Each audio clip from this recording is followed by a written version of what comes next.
Those Catholic priests that I was telling you about, they were unbelievably correct. I told you guys a long time ago how when I was considering whether or not I should be Orthodox or Catholic, but I knew that I was sort of done with Protestantism, I had been taking instruction from these priests in Europe and in the UK, and one of the fathers is a real bookworm, right? Kind of this cantankerous Englishman, no time for the American education system whatsoever. And he said to me quite famously, "You Americans know nothing of your own history. Your country was founded by Freemasons." And that just kind of permanently now echoes in my ear, because boy was he right. A war that had been sort of waging across Europe for centuries had then spilled into America. It was largely a spiritual war. It was really a theological war. That's what I'm starting to realize. That's why America never really had an appetite for Orthodox or Catholicism, because the Catholics and the Orthodox have kept history. They know what was going on in Europe, not the fake history that's packaged and sold to Americans. They know what the Freemasons were up to. Freemasons who caused all of those revolutions against really the Christian empire across Europe.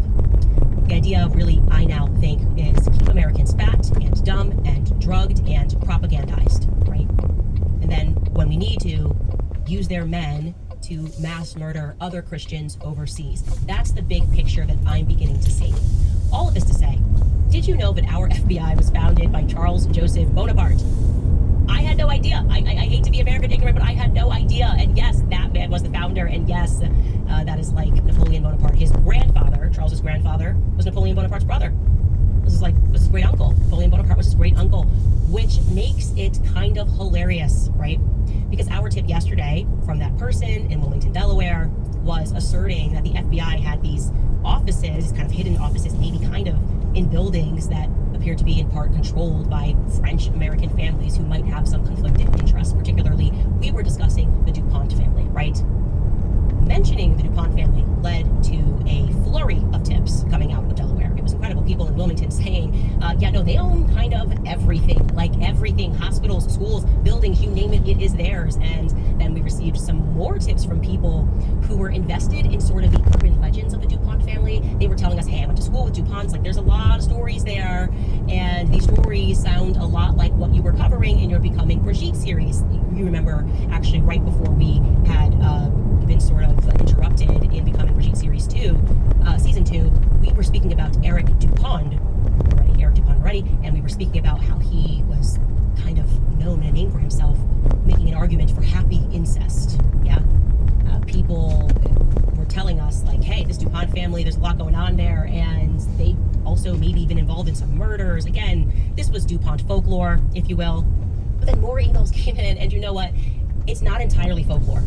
Okay, it's really just not. This is actually an article that appeared in Vanity Fair, so let's read it together. And I'm going to issue a trigger warning right at the top because it is disturbing. Today's episode in general, I should say, is not for the faint of heart. Here's the headline. DuPont heir gets no prison time for raping 3-year-old daughter. Okay, and the person who emailed this over said this has actually kind of lived in me for over a decade because I was so disturbed by the story, and you should read this. And it tells us that Robert Richards IV was in 2009 convicted of raping his 3-year-old daughter. 7 years after she, who was just 5, told relatives that she didn't want her father to be touching her anymore. Then it says, in an alarming twist, the judge who sentenced the heir to the DuPont fortune let him off with no jail time, arguing that the 6'4" Richards will not fare well in prison. That was the argument that the lawyer made, and the courts in Delaware found that to be valid. So instead of sentencing him for prison for raping a toddler, it goes on and tells us that Judge Jan Jordan ruled that Richards would benefit from treatment instead. Critics have since noted that such treatment is usually offered only to drug addicts or those in possession of child pornography, not convicted rapists, and the details of the case became public this month when Richards' ex-wife sued him for damages related to the abuse of their daughter. Here is how the News Journal describes the convicted rapist in this case, quote, Richards, who is unemployed and supported by a trust fund, owns a 5,800 square foot mansion in Greenville that he bought for $1.8 million in 2005. He also lists a home in the exclusive North Shores neighborhood near Rehoboth Beach, according to the state's sex abuse registry. Tells us that his great-grandfather is the DuPont family patriarch, Irene DuPont, and his father is Robert H. Richards, a retired partner in the Richards, Layton, and Finger law firm. Now, I already know what you're going to say. Hey, Candace, is that the law firm that's filing the paperwork for you? And the answer to that is yes. And I did not know that no until literally yesterday, because Richards didn't sound to me like DuPont, so I had not put two and two together as I was doing this episode talking about the DuPont family. I hadn't realized that the people that are filing paperwork for me, or rather the founder of that firm, the founding partner of that firm, who's since retired, is DuPont. It's the DuPont family. So it makes sense, because as the people in Delaware are telling us, everything is DuPont. The Vanity Fair article continues. The heir to the DuPont chemical fortune, and to be clear, that is what they specialize in, chemicals that are used in war. We're going to get more into that later. Also admitted to sexually assaulting his infant son. He was initially charged with 2 counts of second-degree child rape, which would have carried a mandatory 20-year prison term if convicted. Richards, again accused of raping 2 of his own children, was instead released on a $60,000 bail and eventually copped a plea deal that involved him admitting that he had abused his children, but received that lesser charge of 4th-degree rape. Okay. Now, the article goes on to tell us that this is hardly the first time that the DuPont family has found itself the focus of unsavory headlines. John DuPont shot Olympic wrestler David Schultz dead in the driveway of the family's mansion in 1996. 2 years later, the decomposing body of a Las Vegas prostitute was found stuffed in the air conditioner of a seedy motel. She was killed by 3 hired hands. As Dominic Dunn reported in Vanity Fair, the money traced back to the DuPont family. It appeared that Lisa Dean, who is a DuPont, didn't approve of her drug-addicted son dating a drug-addicted Vegas sex worker, so she and her husband, Christopher Mosley, had her killed. Both John DuPont and Mosley died in prison. Okay, great, cool. France in the story got an alleged murder for hire. I guess not an alleged murder. It's not alleged, it's just murder for hire. We've got incest. We've got Jeffrey Epstein's ties to France. I'm just kind of noticing a theme here, if you will. A theme here that makes me a little bit uncomfortable. Are you feeling uncomfortable? Because you should be feeling uncomfortable, especially if you're me, okay? And you find out, really, by the grace of God, that there was this plot to murder me, okay? I'm just not liking all of this coincidence. It's starting to feel like a conspiracy, if I'm being honest with you. And we should get back to our map now, because it's getting a little squishy in Wilmington, Delaware. I'm feeling claustrophobic in Wilmington, Delaware, and I've never even been there, okay? So here's our block. We've got a couple of blocks here, and we've told you yesterday, we've got this FBI suite in this building that's actually owned by the Wilmington Trust at 500 Delaware Avenue. We've got Brigitte Lawyers at 919 North Market Street. Also in that building happens to be Stacey Sheridan's registered agent. That's Stacey Sheridan of Turning Point USA. We're going to talk about her in a second. We've got the Wilmington Trust actual location, which is at 1100 North Market. We told you about this crane, this red crane at 1100 North King Street, and that's Brace Bridge Complex, which is supposed to house Insight headquarters, and they've got a French CEO. It's just a lot happening here. And again, now having a registered agent in Delaware isn't, you have an LLC, you're supposed to have a registered agent, and people tend to choose between Wyoming and Delaware, sometimes Las Vegas, to form their own corporations. But wow, what are the chances that Stacey Sheridan has a registered agent that's in that building too? Because I have LLCs, and I've got LLCs in Delaware, and I'm not even in Wilmington. There's a lot to choose from. It's a whole state. But Stacey Sheridan's registered agent is there too. People had noted, by the way, that she had a few LLCs which she was getting paid through. It could all be above board, I don't really know, but the one I'm speaking about is Cloverstone Ventures. Stacey, by the way, is the Senior Advancement Director at Turning Point USA. She was brought in specifically by Tyler Boyer to raise money and to take Turning Point to the next level. And regarding Tyler Boyer, now we could say maybe a couple of weeks ago that he's a criminal, but actually Donald Trump pardoned him. He pardoned Tyler Boyer a couple of weeks ago, so we can't, that's actually not real. He's been pardoned. But he is always up to no good, I can tell you that. And he brings in this Stacey Sheridan. I gotta tell you, I did not like her at all. Just the vibe was off. I did not like her, and I expressed that to Charlie to his face when she was hired. That's when I kind of notoriously said to him, you can't go down this path of money, okay? Because people that want to raise money and you bring people over with the incentive of just wanting a lot of money, you can run into trouble that way. Which is why I didn't feel great about the fact that she was so involved after Charlie's assassination. Stacey Sheridan is the one that was filming. Everyone was like, who's filming his casket as it's being escorted off of Air Force 2, crying, holding that Stacey. Like I said, I just felt spiritually that Charlie hired her was a mistake. She didn't pass my vibe check. Suddenly she's everywhere. She's eulogizing Charlie Kirk on stage. She is capturing intimate photos of his casket. She's then at the White House shedding tears over this fake holiday that's been created, when I just want to solve actually who did this. And the whole thing was making my skin crawl, if I'm being honest. Her involvement specifically made my skin crawl, and I want to say that openly and honestly, okay? But she's there. And she's there in this squishy block. In this one block, we are all just chilling in Wilmington, right? And we would have never gotten to this block, by the way, had it not been for the Egyptian planes. Us simply tracking these Egyptian planes and somebody giving us a tip like, hey, kind of weird that's flying through Wilmington. And we go, aha, lights on. And here we are, right? We learn about this French and Israeli Ace Partners being the second largest shareholder of Satis. They decide to lease out this hangar. We learn that that requires federal approval because it sits on federal airways. And maybe that means it requires French approval. Who knows? Who knows?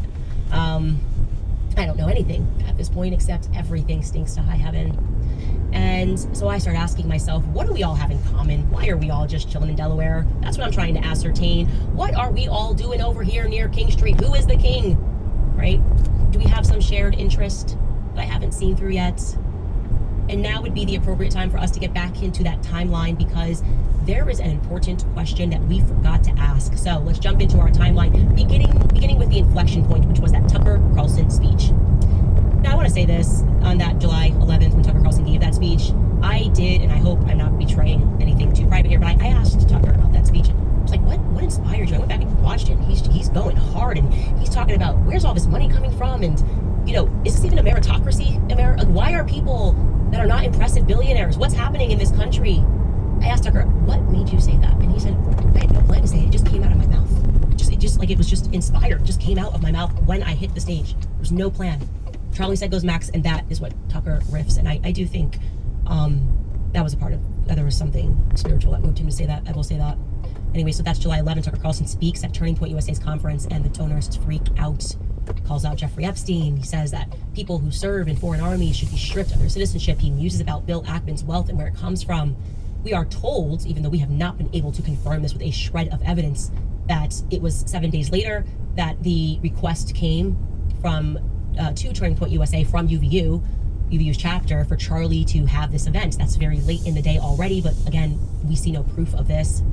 We do know that right after that, our Egyptian yellow plane flies to Lincoln, Nebraska, and 2 days later, it is announced in Nebraska that they're going to be doing a trade and investment trip with Egypt. There was some private off-record meeting that took place to make this come to fruition, and there were international professionals that were there per the media. But who were these professionals that met with Secretary of State Bob Evans? Why is this meeting somehow off record? And when people, and they have done that, have requested information, they say, oh, there's nothing that's public that we can share with you. Thank you to, by the way, the citizens of Nebraska who did that. I received your emails even if I was not able to respond. Anyways, then it departs Nebraska, our yellow planes, and it heads to Wilmington, and then it goes back to Cairo.